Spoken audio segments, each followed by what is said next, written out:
So for this chirp report, it's going to be on a harmala only or a Caapi only tea. Here are my Caapi teas. This is 2 liters each, so it's 4 liters in total, and I drink around 20 milliliters daily, and it's just my daily routine. And each 20 milliliters has around 100 milligrams of harmalas in general. My mix is a bit heavier on harmaline, but it's around 50-50 harmine and harmaline. And there's also the other minor alkaloids and other MAOI like harmon and stuff like that. So in general,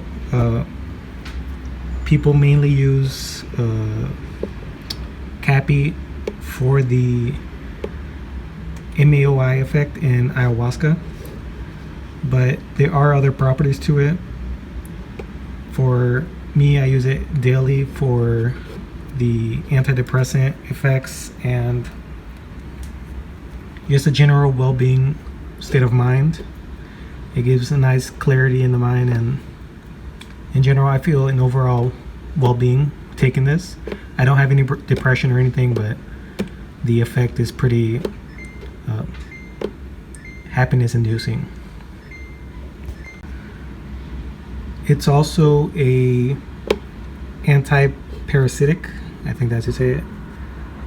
Antiverme would be anti-vermin, I guess, a direct translation, but I'm pretty sure it's anti-parasitic for like stomach worms and stuff like that.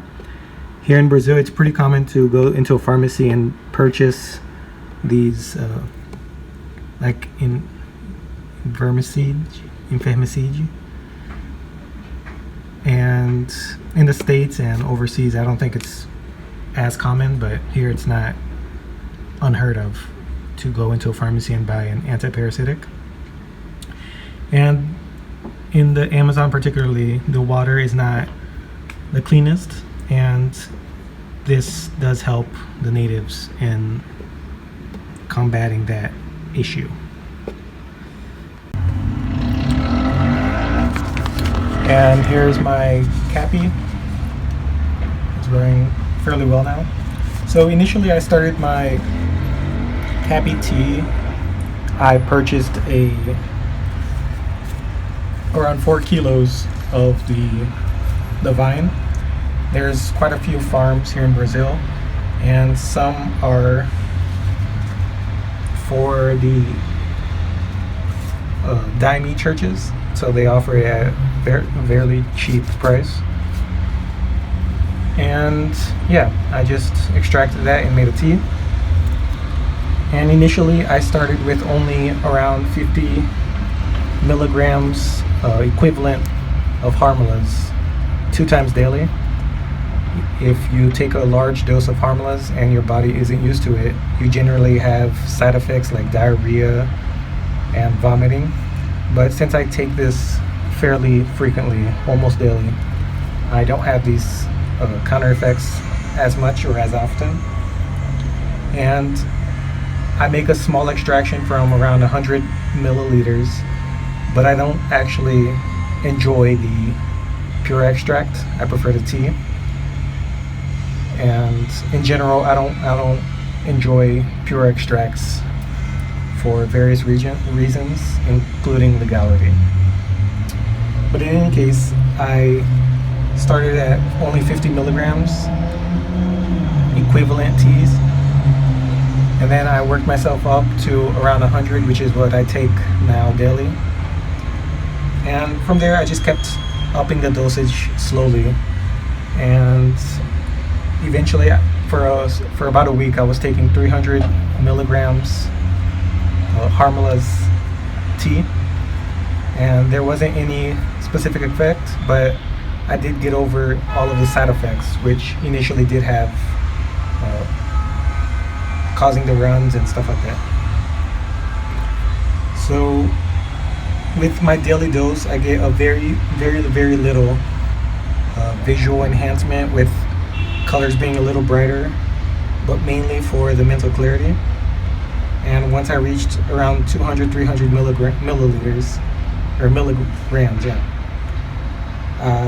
The main effect that I do feel is a very slight lightheadedness, and that's after around 15 or 20 minutes, and that's when the MAOI effect in the gut takes place.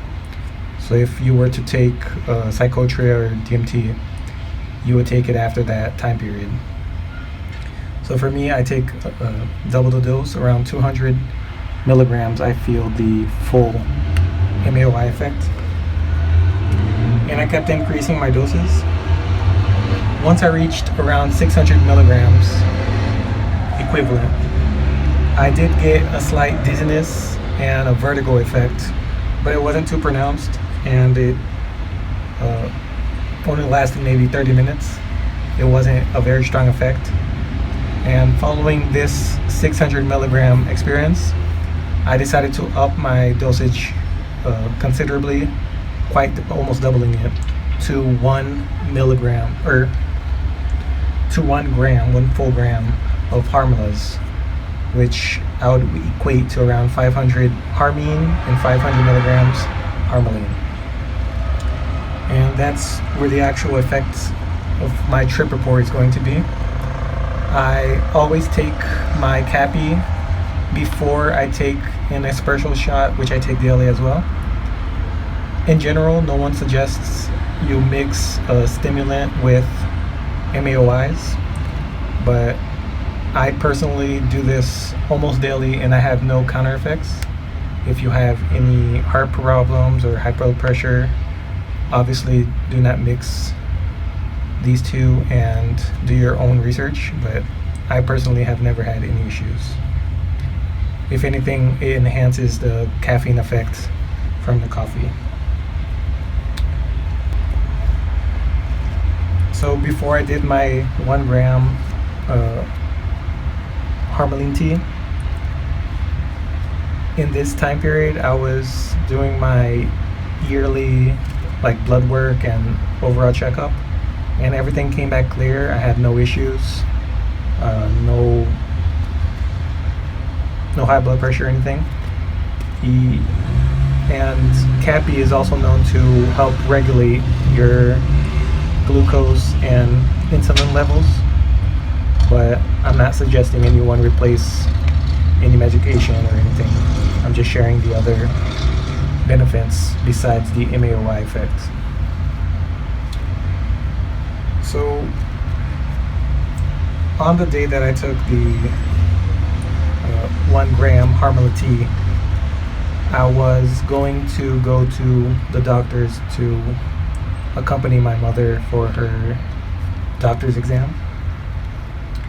And so I took the 1 gram tea, and I took my usual espresso shot.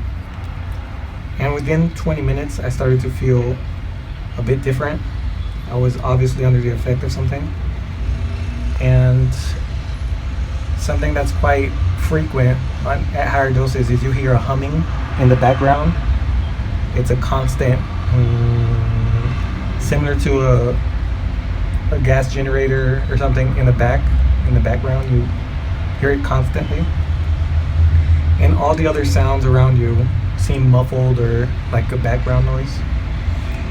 And that was pretty apparent early on, around 20 minutes. And I had a little bit of trouble focusing my vision on anything that was moving too fast. So that was the main effects early on.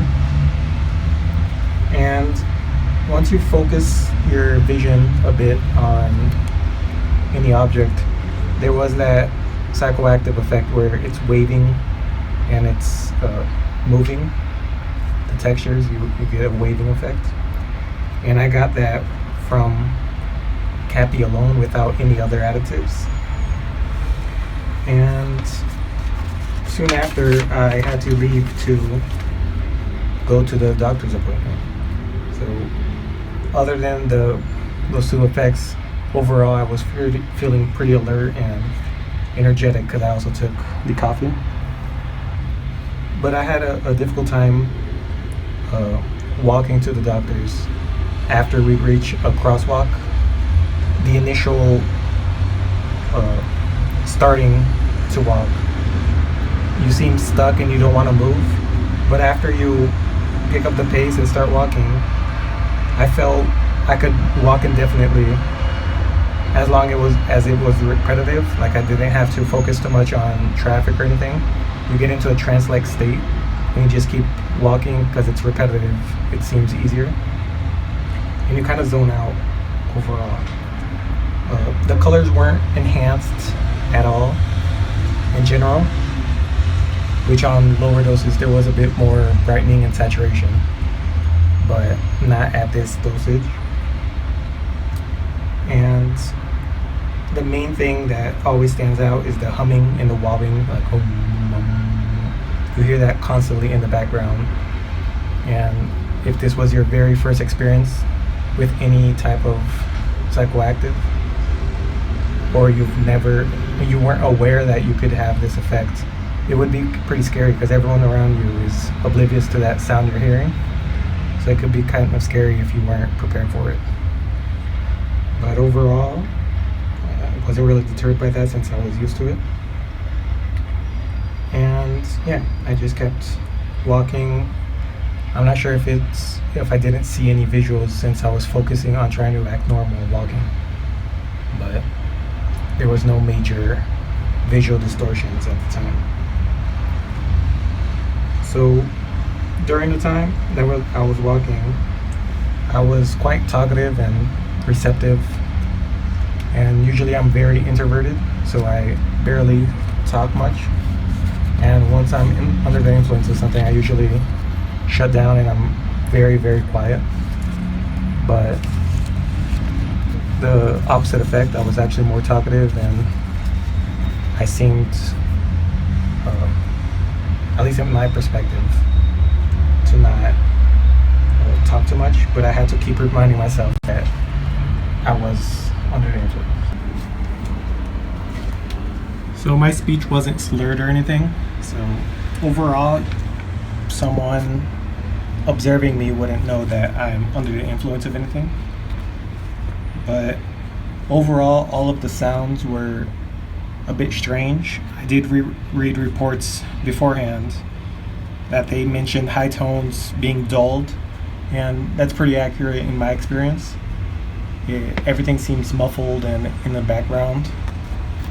So that's the main thing. The sound is a bit different, and the humming is the main persistent effect that's most noticeable under the influence of higher doses of harmalas. So once I reached the actual doctor's office, I was already waiting just for the appointment to be over, and this was around a 1 hour mark, and this is when I reached the peak experience. I had a few closed eye visuals, but it was minimal. But the main thing that I could make out was the outline of some red eyes. I wouldn't say it's a presence. I wouldn't feel scared or anything. It was just the outline of two eyes. And yeah, as I waited at the doctor's waiting room, I would close my eyes and try to meditate a bit. And I'm not sure if anyone else has ever felt this. I'm sure they have. I get a sensation of like I'm on a roller coaster. This happened to me even under just regular meditation without anything else. I feel like I'm being pushed back while my body is accelerating, very similar to riding a roller coaster. And the humming is the most persistent thing there is, and it reached the most, the highest level of audibility. It was a little bit overbearing with the humming, and I had somewhat of a flashback to something I've never actually experienced. the humming sound, like wobbling, it turned similar to the sound of a ceiling fan.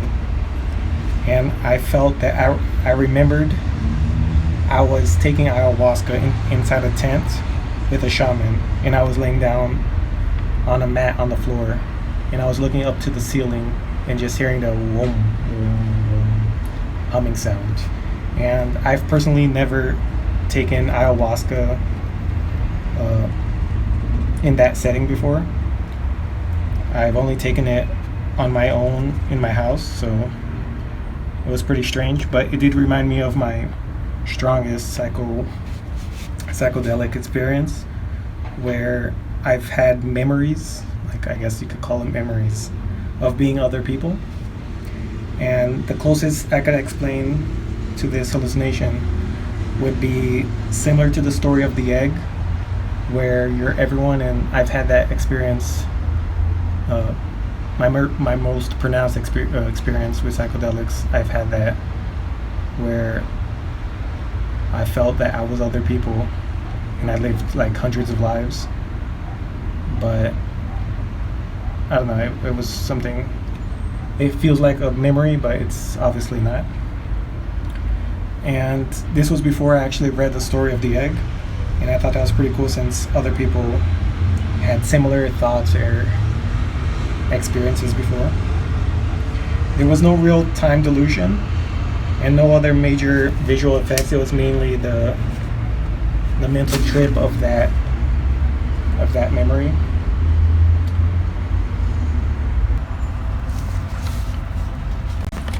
So after the peak, which was around an hour after taking the 1 gram of harmala tea, around the 1 hour and a half mark, I felt quite normal. It was a pretty quick drop off. It wasn't slowly reverting back to baseline, but there was still a little bit of feeling off. The humming was gone, but it's been a while since I stopped to write down what I was experiencing, and it could have worn off before this mark, shortly after the peak, but I didn't have any more of the humming, wobbling sound, the in the background. At no point during this entire experience did I feel any paranoia or fear, and I didn't have any side effects like my heart racing or my hands shaking. And at this point, I had a cold sweat similar to someone breaking a fever, and this is pretty indicative for me, indicative of my plant rituals marking its end. I almost always have a cold sweat at the end after all of the effects have worn off. At the 2 hour mark, I thought I was completely baseline, thinking that I had no more effects or influence. But this day was an overcast day, and when I was walking around in the city with my mom, I noticed that some objects were very bright and more saturated than normal. And due to the overcast, gray day, it was quite noticeable. Overall, I felt pretty upbeat and I wasn't tired. And at this point, it felt pretty nice and pretty much what I feel daily taking my lower 100 milligram harmala tea. But I had an overall mental clarity and overall well-being feeling. At this point, nothing was off exactly, just a little more enhanced. And at this point, I didn't eat anything, so I had a little bit of nausea or either stomach pains from hunger. So I stopped at a local street vendor and I bought and ate a cheese pastel with some sugarcane juice. I didn't vomit, I didn't have any upset stomach afterwards. Sometimes people have trouble eating after taking Caapi. In general, I don't change my diet at all. Some people are pretty worried about, I think, thiamine overdose. They don't eat cheese or anything. I think it's very specific to certain aged cheeses. I eat mozzarella and white cheese pretty often, and I've never had any issues with my Caapi. And overall, this was pretty much over at the 2 hour mark. At the 2.5 or 3 hour mark, I felt 100% baseline. There was nothing influencing me anymore at this point, but I did have a nice afterglow of the experience. And on multiple occasions, I've already experimented a lot with Caapi, and at the 4 hour mark is pretty much the absolute limit where it's completely gone out of my system. And if I had taken psychotria or any other DMT containing plant, the effects would be completely gone at the 4 hour mark. So I'm just noting that. So at this dose, at 1 gram, I wouldn't suggest anyone take this, especially daily. I did read a report of someone taking around a gram. No, not a gram. 500 milligrams daily for an extended period as a spiritual enrichment process. They were taking Syrian root. That's very, very taxing. I do take a daily dose, but nowhere near at the dosage they were taking. But they had quite an interesting experience. They even had DMT-like dreams, and it's pretty crazy. But some say that there's a reverse tolerance with Caapi and other MAOI plants, where it accumulates in your body. I haven't experienced that myself, but I am getting a little more sensitive to certain other alkaloids when taken with Caapi. And yeah, in the very, very beginning when I took Caapi, I did have some gastrointestinal issues, like the runs, but after a while your body gets used to it, and that stopped completely for me.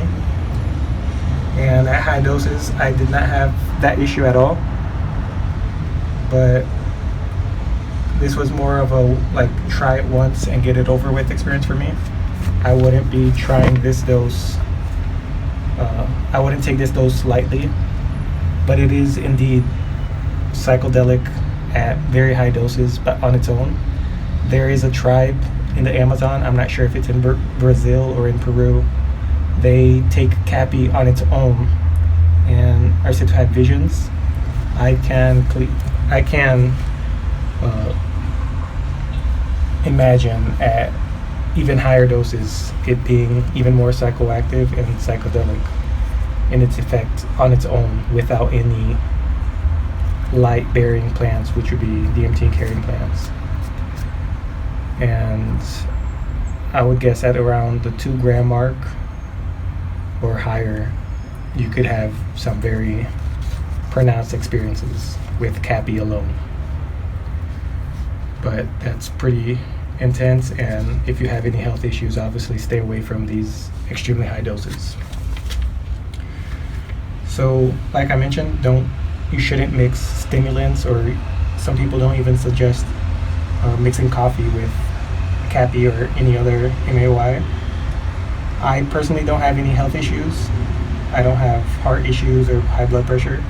If you do, I would take extreme precaution in experimenting with this. And I enjoy taking the daily dose as I guess similar to a daily prayer, where I don't have to have the profound.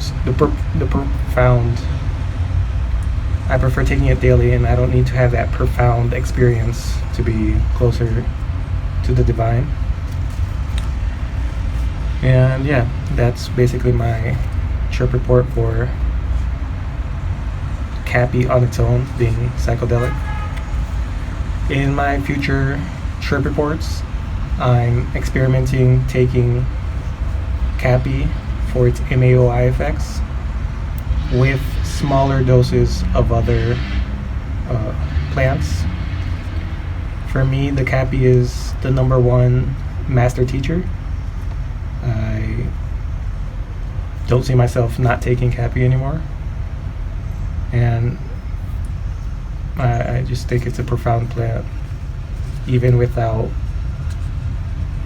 taking high doses, you have an overall state of well-being and mental clarity, which I haven't felt with other plants.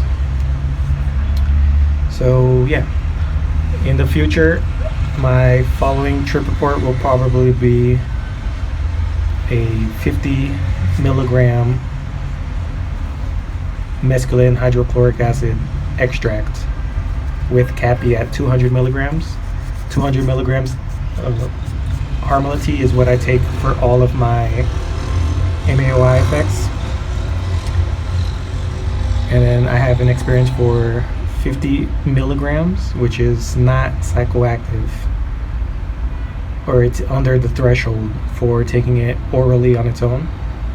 But with an MAOI, it was quite active. And the following one will be the non-mescaline salts inside the Trichoceres, which is always left behind or discarded basically when you try to purify the mescaline cactus. I personally always prefer tea. The only reason I do any extracts at all is either for sustainability purposes, where I could see if the plant I have is active enough so that I can sustainably grow my collection without having to have a lot of space. And I also do extracts for the purposes of safety consumption, where I don't have to take an excessive amount, or I don't have the risk of overdosing taking an excessive amount of my plant. Pretty much everywhere in the world, pure extracts are not legal.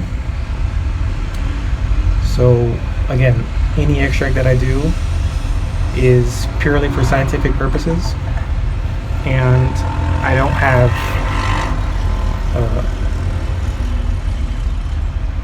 have extracts like available or anything. And I actually don't suggest people do extracts other than for quantitative purposes, so that they know how much they're going to consume, and for sustainability purposes, where you have a collection of plants and you only want to select the higher alkaloid profiles so that you're more easily self-sustaining in your cultivation of divine plants. And yeah, I hope you enjoy this trip report. I do trip reports of lesser known experiences with ayahuasca and everything. Everyone has their own takeaways and their own experiences, but that's a pretty common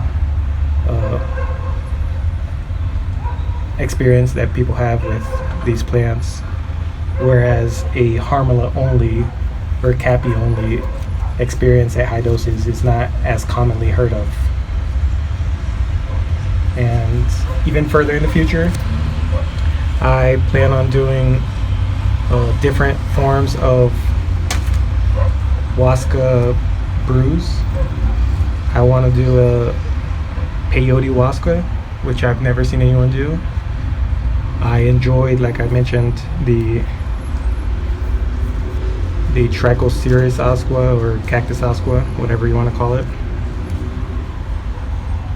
And I also want to do and try to rediscover some ayahuasca additives that are basically unheard of being used anymore. And I also want to try slowly some non-typical or even unheard of plants being used with Caapi. This is I guess you could call it reckless, but I do have a calling in my dreams and during my experiences to go for a deeper experience with these plants. When in my sharing these experiences, I'm not in any way suggesting anyone do this for themselves. I'm sure this is not for everyone, and especially if you have health risks, don't even play around with these plants. And in Western cultures in general, lots of people enjoy pure and refined extracts, but I do think they're losing a lot in the actual experience of a plant extract or a plant tea.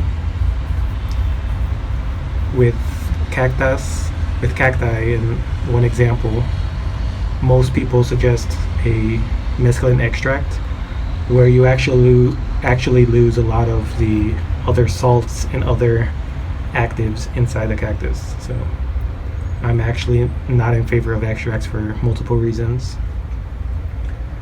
but to each their own. And yeah, you can easily just grow these plants for their energy or their beauty without having to partake in them. Someone I've been talking to over email, they felt kind of like I'm messing with a witch's brew, which I thought it was pretty good description. And I suggested he shouldn't actually be messing around if he has health issues, which these plant may affect him in that factor. So yeah, I have quite a few ideas for the future. Hopefully you guys enjoy my process and my progression with cultivating these plants and my experiments as well.